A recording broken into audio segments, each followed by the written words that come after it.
안녕하세요. 사연을 부탁해입니다. 오늘의 사연을 소개하겠습니다. 오늘도 장인어른의 불같은 목소리가 들려옵니다. 누가 화장실 불 안 껐어? 라고 말이죠. 우리 장인어른은 구두쇠 중에 구두쇠입니다. 스크루지 영감이 왔다가 울고 갈 정도입니다. 가족들 모두가 고개를 절레절레 흔들고는 하니까요. 장인어른이 갑자기 저를 보며 박서방 자네가 불 안 껐어? 라고 묻고는 눈에 불을 켜고 저를 째려봅니다. 그런 장인어른의 말에 제가 장인어른 저는 아닐걸요? 저는 이미 훈련되어 있잖아요. 아마도 저는 아닐 거예요. 저는 머리보다 손이 먼저 움직이는걸요? 라고 능청스럽게 말을 했고 그런 제 말을 듣던 장인어른은 그렇지 박서방은 아닐 거고 그럼 도대체 누구야? 라고 다시 호통을 쳤고 김서방 자네인가? 라고 장인어른이 묻습니다.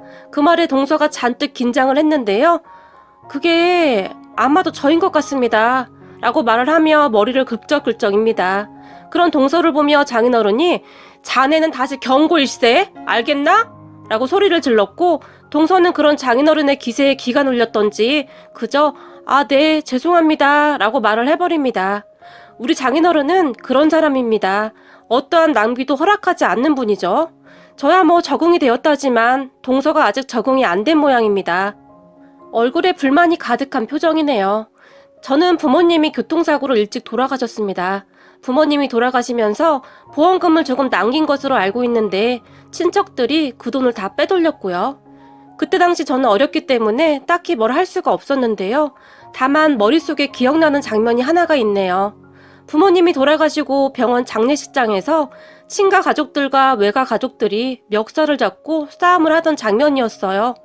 우리 아들 보험금을 당신이 왜 가져간다는 거야? 라고 친할머니가 소리를 질렀고 그런 친할머니에게 외할아버지가 내 딸 보험금도 거기 있잖아. 어디서 말을 함부로 하는 거야? 라며 장례식장에 떠내려가라 소리를 질러댔거든요. 그렇게 몸싸움까지 났고 장례식장을 두 가족이 완전히 뒤집어 놓았어요. 어린 나이였지만 그저 대단하다는 생각밖에 들지 않았던 것 같네요. 결국 싸움에서 이긴 것인지 뭔지는 잘 모르겠지만 저는 큰아빠 집에서 살게 되었고 그곳에서 구박덩이로 살았어요. 하물며 큰엄마는 밥 먹는 것도 눈치를 줬는데요. 눈치도 없이 새끼를 꼬박꼬박 다 먹어 라는 말도 서슴지 않고 했거든요. 그리고 혹시 치킨이나 피자를 먹을 때면 저보고 방 밖으로 나오지 말라고 하고는 자기들끼리 먹었는데 그 냄새가 제 방으로 다 새어들어왔어요. 그 어린 나이에 얼마나 먹고 싶었겠습니까? 밥도 많이 먹지도 못하게 해서 항상 배가 고픈데 치킨 냄새가 새어들어오니 눈물이 나도록 먹고 싶더라고요. 그리고 뱃속이 아리도록 아팠어요. 배가 고파서 말이죠. 지금 생각해보면 참 인간 같지도 않았다는 생각이 드네요. 저도 지금은 자식 낳아서 키우고 있는데 그 조그만 아이한테 어쩌면 그렇게도 모질게 할 수가 있었을까요? 그리고 제가 고3 때였을 거예요. 큰아빠에게 선생님이 대학 이야기를 꺼내는데요. 라고 계속 눈치를 보다가 정말 어렵게 말을 꺼냈는데요. 큰아빠가 그런 제 말을 듣다가는 대학은 뭔 대학이야? 대학은 가서 뭐하게? 돈이나 벌어 이놈아! 라고 말을 하며 비웃었어요. 그렇게 저는 고등학교를 졸업하고 큰 댁을 나와서 공사장을 맴돌면서 살았어요. 차라리 그게 마음이 더 편했던 것 같아요. 몸이 힘들긴 했지만 적어도 먹는 것은 마음껏 먹었으니까요. 그러다가 우연찮게 장인어른을 만나게 된 것입니다. 공사판에서 일을 하다가 사람들과 같이 짜장면을 시켰는데요. 그때 그곳으로 짜장면 배달을 온 사람이 장인어른이었어요. 배달을 온 장인어른은 배달통에서 짜장면을 내려놓으며 저를 유심히 봤어요. 그리고는 자네는 나이가 몇 살인가? 라고 저에게 물었어요. 이제 20살입니다. 라고 말을 하던 저에게 장인어른이 자네 우리 집에서 배달 한번 해볼 생각 없나? 배달하던 놈이 갑자기 안 나와서 큰일이네? 라고 말을 했지만 제가 별 관심을 보이지 않자 우리 집에 오면 숙박이 가능한데? 라는 제안을 했어요. 그 제안에 귀가 솔깃해져서 다음날부터 장인어른의 짜장면 가게에서 일을 하게 되었어요. 그리고 장인어른과 저의 인연은 그렇게 시작이 되었어요. 정말 숙박도 해결이 가능했고 식사도 그냥 먹을 수 있어서 저에게는 최고의 장소였어요. 장인어른은 엄청 깐깐하고 잔소리가 많았지만 큰아버지와 큰엄마의 구박에 비하면 정말 이제 아무것도 아니었어요. 그리고 장인어른은 먹는 것은 절대 아끼지 않고 많이 많이 먹여줬거든요. 그러던 어느 날 가게에 어떤 여자가 들어왔는데 장인어른의 딸이었어요. 맞습니다. 그 사람이 지금의 제 와이프입니다. 제가 한눈에 보고 반해버린 여자고 말이죠. 하지만 와이프는 제가 감히 쳐다볼 수도 없는 사람이었어요. 저와는 다르게 좋은 부모님 밑에서 부족함 없이 대학까지 다니고 있는 그런 여자였으니까요. 저는 그렇게 한동안 와이프를 가슴에 담아둔 채 멀리서 지켜만 보고 있었는데요. 그런 제 마음을 사장님이, 그러니까 지금은 장인어른이죠. 장인어른이 눈치채고 있었던 것 같아요. 어느 날 가게 문을 닫고 저에게 박군, 나랑 맥주 한잔 하자 라며 치킨 한 마리를 배달시켰는데요. 맥주와 치킨을 정신없이 먹어대던 저에게 장인어른이 이거 한 마리는 안 되겠다. 우리 보쌈도 하나 먹을래? 라고 묻더라고요. 그런 장인어른의 말에 제가 고개를 끄덕였고 잠시 후 보쌈이 배달되어 왔는데요.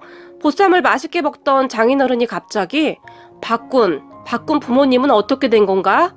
라고 묻더라고요. 그런 장인어른에게 어릴 때 교통사고로 돌아가셨습니다. 라고 아무렇지도 않게 말을 했는데요.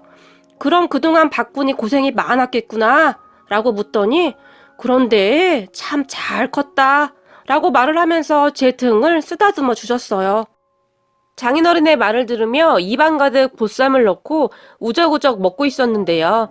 제 눈에서 갑자기 눈물이 뚝뚝뚝 떨어지기 시작했어요. 그동안의 서러움이 복받쳤던 것 같아요.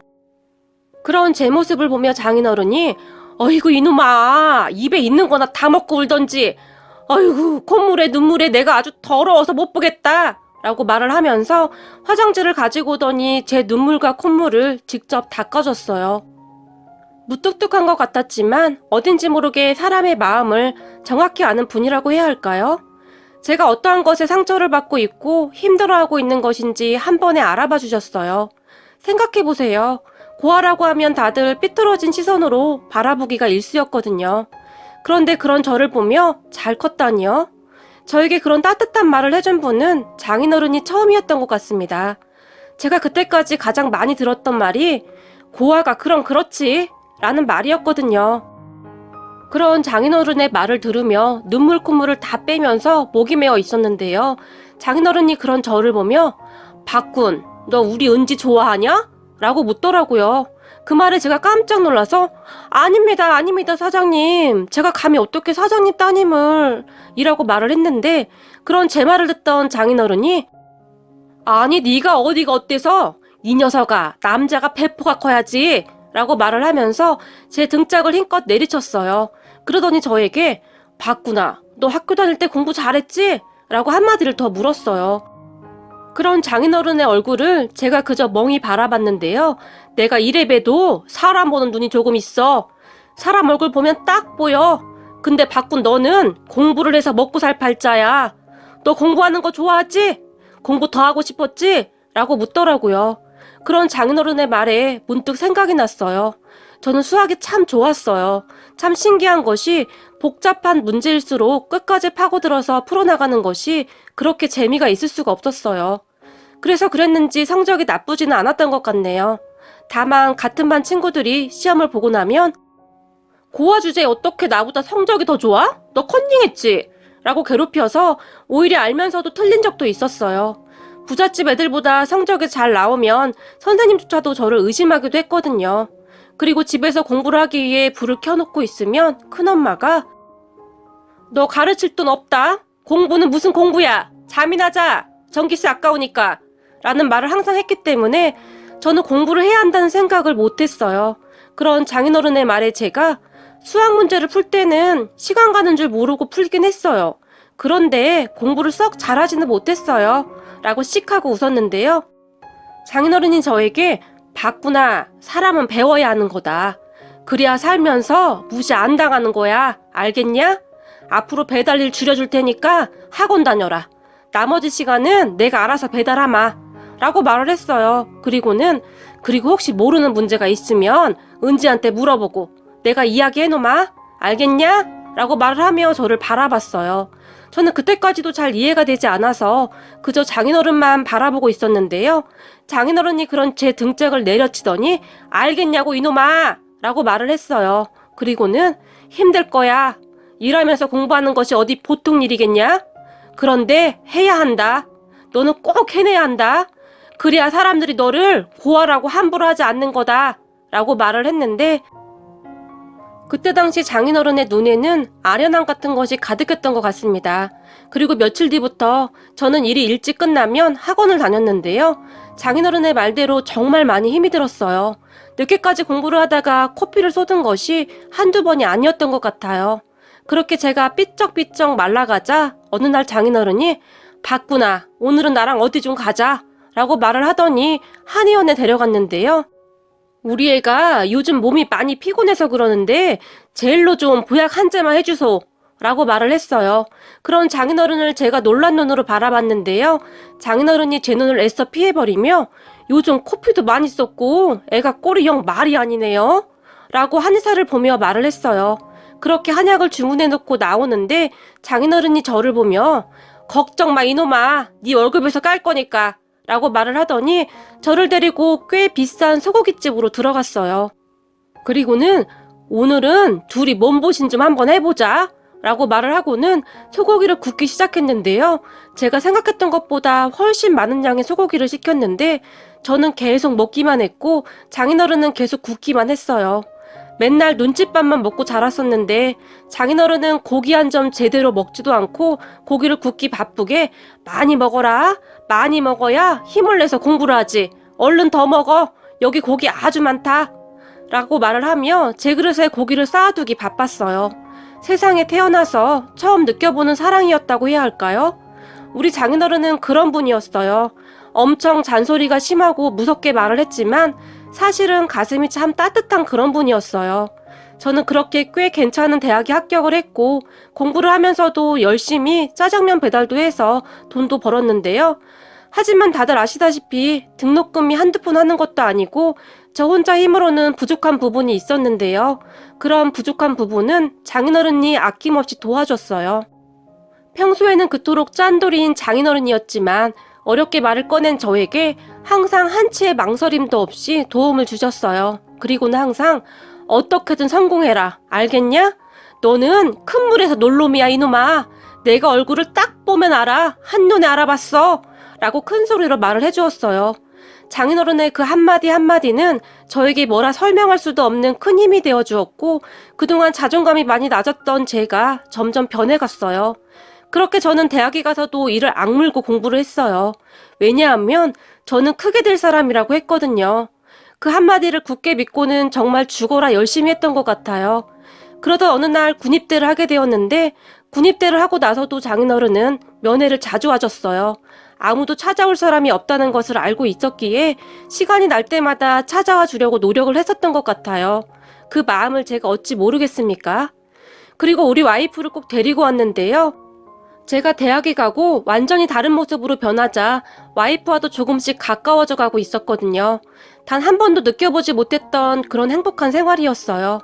그렇게 저는 대학을 졸업한 후에 정말 괜찮은 회사에 취직을 하게 되었고 장인어른이 해냈구나, 해냈어, 거봐 이놈아, 내가 뭐라고 했냐? 내가 너를 한눈에 알아봤다 이놈아 라며 눈물까지 글썽이며 정말 좋아하셨어요. 장모님도 정말 축하해 주셨는데 우리 은지는 좋겠네 라고 놀리기도 했고요. 그런 장모님의 말에 와이프의 얼굴이 빨갛게 변했는데요. 와이프와 저는 장인 장모님 두 분의 허락을 받고 결혼을 전제로 교제 중이었거든요. 제가 회사에 입사를 하고 얼마 후 와이프와 저는 결혼까지 하게 되었고 처갓집에서 장인 장모님을 모시고 같이 살았어요. 부모정이 그리워서 저는 그냥 다 좋았거든요. 제가 우리 장인 장모님을 정말 좋아하고 존경하는 이유가 그뿐만이 아니었는데요. 처제 상견례 도중 동서 부모님이 장인 장모님을 보며 말씀 많이 들었습니다. 고아인 큰 사이를 직접 다 가르쳤다면서요? 대단하세요 라고 말을 했는데요. 어찌 보면 별 뜻이 없어 보일 수도 있었고 또 어찌 보면 약간의 기선제압 같은 것이었다고 해야 할까요? 우리 아들은 멀쩡한 집안에서 잘 자란 그런 사람입니다. 잠깐이지만 그런 느낌이 들었던 것 같아요. 유난히 고아 부분을 강조해서 말을 했거든요.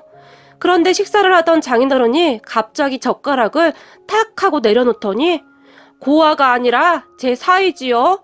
사이도 자식인데 말씀이 조금 지나치신 듯합니다 라고 단호하게 말을 했어요. 장인어른의 말에 사돈어르신들이 어쩔 줄을 몰라 했는데요. 말 한마디 한마디가 당사자한테는 비수가 되어 꽂히는 법입니다. 그리고 제가 아무리 도와줘도 지가 못 받아 먹으면 어림도 없는 일이지요. 근데 우리 큰사위는 대학 다니면서 거짓 내내 장학금을 받고 다녔어요. 사돈도 땡땡대학교 아시죠? 바로 그 대학교에서 말이죠. 그리고 사돈, 땡땡 회사도 아시죠? 우리 사위가 지금 거기서 팀장으로 있어요. 승진해서도 한 번도 떨어진 적이 없어요. 아주 든든합니다. 라며 아주 신이 나서 말을 했어요. 장인어른은 항상 사람들에게 저를 그렇게 설명하곤 했어요. 그런 장인어른의 말에 장모님이 장인어른의 옆구리를 쿡쿡 찔러댔지만 장인어른은 내가 요즘 아주 살맛이 납니다. 라는 말을 잊지 않았고 말이죠. 장인어른은 그렇게 언제 어디서나 제 편이 되어주었어요. 그런데 어느 날 장인어른의 이야기를 듣게 되었는데요. 사실 나도 고아였네. 그래서 자네의 마음을 누구보다도 잘 알지. 내가 중학교를 막 졸업하고 고등학교에 들어갔는데 공부가 싫어서 못된 짓만 하다가 퇴학당했어. 그렇게 막노동판을 돌다가 어느 날 우리 장인을 만났어. 장인이 아무 말도 없이 짜장면 만드는 것을 배워보라고 하더구만. 그리고 고등학교 검정고시 공부를 시켰어. 대학까지 가라고 했는데 나는 공부에 영 흥미가 없었어. 그런데 짜장면 만드는 것이 그렇게 즐거울 수가 없었네. 라고 말을 하더니 옛날 생각이 나는지 장인어른의 눈가가 촉촉해집니다. 그리고는 장인어른이 다시 입을 열었는데요. 우리 장인어른이 항상 하던 말이 있었어. 없는 사람 무시하지 마라. 나보다 약한 사람 무시하지 마라. 그러면서 우리 가게에 오는 애들한테 그렇게 잘했네. 특히 부모가 없는 애들한테 짜장면을 공짜로 참 많이 주기도 했어. 아이들이 자존심 상할까봐 눈치까지 보면서 말일세. 나는 그런 장인어른을 만나서 세상을 보는 눈을 바꿨네. 그때 당시 우리 장인어른이 짜장면을 공짜로 많이 준다는 소문이 났었는데 한 번은 가게에 어떤 꼬마가 들어왔었네. 한 7살쯤 되어 보였나? 나는 장인어른이 시키는 대로 짜장면을 만들어서 아이에게 가져다 줬네. 딱 봐도 옷을 허름하게 입은 아이였어. 돈을 낼 수가 없는 아이였지. 그런데 아이가 짜장면을 딱 반절만 먹고는 더 먹지를 않는 거야. 그렇게 눈치만 계속 보고 있는데 그 모습을 가만히 지켜보던 우리 장인어른이 왜 더 안 먹어? 얼른 다 먹어. 아저씨가 포장 하나 더 해줄 테니까. 라고 말을 하더구만. 그러더니 나보고 한 그릇 더 포장을 해주라고 하더구만. 알고 보니 항상 같이 오던 할머니가 몸이 안 좋아서 같이 못 왔던 모양이야. 그래서 딱 반절만 먹고 반절은 할머니에게 가져다 주려고 했었던 것이지. 그리고 우리 장인어른은 그런 아이의 마음을 정확하게 이해하고 있었던 것이지. 그리고 나는 그때 다짐했었네. 장인어른 같은 사람이 되어야겠구나 하고 말일세. 라고 말을 했는데요. 그런 장인어른의 이야기를 듣다 보니 실제로 장인어른은 정말 좋은 일을 참 많이 하고 있었어요. 주기적으로 고아원에 방문해서 짜장면을 만들어서 먹이기도 했고 여기저기 후원도 참 많이 했습니다. 하지만 단 한 번도 아까워하지 않았어요. 항상 얼굴에 미소가 가득했거든요. 그리고 저도 그런 장인어른을 따라 배워가고 있었습니다. 그런데 얼마 전에 장인어른 가게에서 일을 도와주고 있었는데요. 주말에 일손이 부족하면 제가 가게 일을 도와주고 있거든요. 바삐 일을 하고 있었는데 낯익은 남자 한 명이 들어왔어요. 그래서 자세히 보니 큰아버지였어요. 근처에 볼 일이 있어서 지나가다가 들어왔다고 하는데 저를 보던 큰아버지 표정은 뭐라고 설명할 수가 없었는데요. 너 짜장면집 종업 안 됐냐? 그래도 네 주제에 출세했다. 라고 얼굴에 비웃음이 가득한 채 물었는데요. 그리고는 여기 간짜장 하나 갖다 줘라. 라고 주문을 했어요. 큰아버지에게 뭘 크게 기대한 것은 아니었지만 그래도 오랜만에 만난 조카의 안부 정도는 물어도 될 듯 하던데 그 집안 사람들은 참 인정머리라고는 찾아볼 수가 없는 사람들이었어요. 그런 큰아버지를 제가 그냥 모른 척하고 지나가려고 했는데 그런 우리 모습을 보던 장인어른이 갑자기 큰아버지 앞에 성큼성큼 다가오더니 누구신가? 라고 물었어요. 큰아버지세요. 라고 제가 짧게 말을 했어요. 아이고 인사가 늦었습니다. 우리 사위 키워주신 분인가 보군요. 라고 장인어른이 말을 했는데요. 그 말을 듣고 있던 큰아버지가 상당히 놀란 표정으로 사위요? 라고 짧게 물어봤어요. 그럼 큰아버지에게 장인어른이 예, 우리 귀한 사이지요. 공휴일에는 집에서 쉬라고 하는데도 굳이 와서 도와주네요. 큰 회사 다니느라 피곤할 텐데 말이죠. 라고 말을 해버렸어요. 그러더니 우리 사위가 땡땡 회사 다니거든요. 땡땡 회사 알죠? 거기 팀장입니다. 라고 말을 하며 큰 소리로 웃었어요. 그런 장인어른의 말을 듣던 큰아버지가 들고 있던 젓가락을 떨어뜨렸는데요. 니까짓 게 어떻게 그 큰 회사를 들어갔냐? 라고 물었어요. 그 말에 장인어른의 표정이 굳어졌는데요. 니까짓 거라니요? 남이 귀한 사위한테. 우리 사위는 이제 그쪽이 그렇게 함부로 할 사람이 아니거든요? 라고 말을 해버렸어요. 그 순간 큰아버지의 표정은 뭐라 표현할 수도 없이 구겨져 버렸는데요. 먹던 음식도 다 먹지 못하고 놀라서 가버렸어요. 그런데 얼마 후에 다시 찾아와서는 하는 말이 니네 형이 말이다. 사업을 하잖니? 그런데 네 얘기를 하니까 잘 되었다고 그렇게 좋아하지 않겠니? 마침 니네 회사와 거래를 터야 하는데 네가 거기 팀장이라며 네가 힘 좀 써주면 잘 될 것 같다고 하던데 네가 힘 좀 한번 써주면 안 되겠냐? 라고 능글능글 맞게 웃으며 말을 했어요. 저는 그런 큰아버지를 보며 그럼 이미 거래하는 업체를 내보내라는 말인가요? 그럴 순 없죠. 지금 거래하는 업체가 일을 못하는 것도 아니고 그 업체도 생계가 걸린 문제인데 라고 딱 잘라서 말을 했는데요. 큰아버지가 갑자기 제 손을 덥석 잡더니 그러지 말고 좀 부탁하마. 우리 전 재산 거기다 다 투자했는데 지금 많이 힘이 들어서 그런다. 그 업체랑은 피 한 방울 안 섞였지만 너랑 나랑은 같은 피가 흐르는 가족 아니더냐? 라고 말을 했는데요. 사람이 어쩌면 그렇게 뻔뻔할 수가 있나요? 우리 부모님 보험금도 다 가져다 쓰고 그렇게 구박까지 하고는 어떻게 이런 부탁을 할 수가 있을까요? 제가 그런 큰아버지의 손을 매정하게 뿌리쳐버리며 그렇게 사니까 평생 일이 안 풀리죠. 사람이 마음을 곱게 써야 일이 잘 풀리는 겁니다. 예전이나 지금이나 변한 게 하나도 없네요. 우리 부모님 보험금 가지고 멱살 잡고 싸울 때부터 당신들은 인간들이 아니었어. 알겠어? 그런데 지금 나보고 다른 사람 밥줄을 끊어서 당신네 먹여 살려달라고? 내가 왜 그래야 하는데? 하루 밥 3번 먹는 것도 눈치를 준 당신들한테 웃기는 소리 하지 말고 그만 가시죠. 그리고 우리 회사에 들어올 생각도 하지 말고 당신들보다 더 열심히 사는 사람들이 얼마나 많은 줄 알아? 라고 처음으로 마음속에 있던 말을 쏟아내버렸어요. 하지만 그런 제 말을 듣던 큰아버지가 이런 싸가지 없는 놈이 내가 다 키워줬더니 뭐가 어쩌고 어째? 라며 제 뺨을 때렸어요. 그리고 그런 모습을 멀리서 지켜보던 장인어른이 순식간에 우리에게로 뛰어왔는데요. 당신이 뭔데 내 사위를 때려! 라고 소리를 지르더니 큰아버지의 멱살을 있는 힘껏 움켜잡고는 바닥에 내팽개쳐버렸어요. 정말 순식간에 일어난 일이었고 다들 깜짝 놀라 있었는데요. 큰아버지는 그렇게 쌍욕을 하고 나가버렸어요.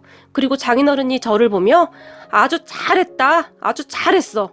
사람이 가끔은 그렇게 할 말은 다 하고 살아야 하는 거야. 내 속이 아주 다 시원하네. 내가 뭘 했냐? 성공하면 아무도 너 못 건드린다고 했지? 앞으로도 그렇게 당당히 살아. 알겠냐? 라고 말을 하면서 큰 소리로 웃었어요. 살면서 뺨을 얻어맞고도 오히려 그렇게 속이 뻥 뚫린 듯 시원했던 적은 처음이었던 것 같네요. 그리고 저는 사촌형이 운영한다는 회사를 몰래 한번 확인해 봤는데요. 엉망진창이더라고요. 사업을 한다는 사람이 그렇게 운영을 하고 있으니 잘 될 리가 있겠어요? 오늘 내일 망해도 전혀 이상하지가 않을 상황이더라고요. 그런 것을 보는데 왜 이렇게 통쾌한 것인지 모르겠네요. 그동안의 제 울분이 다 씻겨 내려가는 기분입니다. 평생을 안고 있었던 장례식장에서의 그 서름을 이제야 떨쳐낼 수가 있을 것 같네요. 그리고 우리 장인어른은 오늘도 잔소리를 시작합니다. 그런 장인어른의 잔소리가 오히려 정겹게 느껴지면서 눈물이 날 정도입니다. 장인 장모님, 오래오래 건강하세요. 이 사이가 해드릴 수 있는 것은 다 해드릴 거니까요. 항상 너무너무 감사드려요. 우리 아버님, 어머님. 오늘의 사연은 여기까지였습니다. 즐겁게 보셨다면 구독, 좋아요 부탁드립니다. 고맙습니다.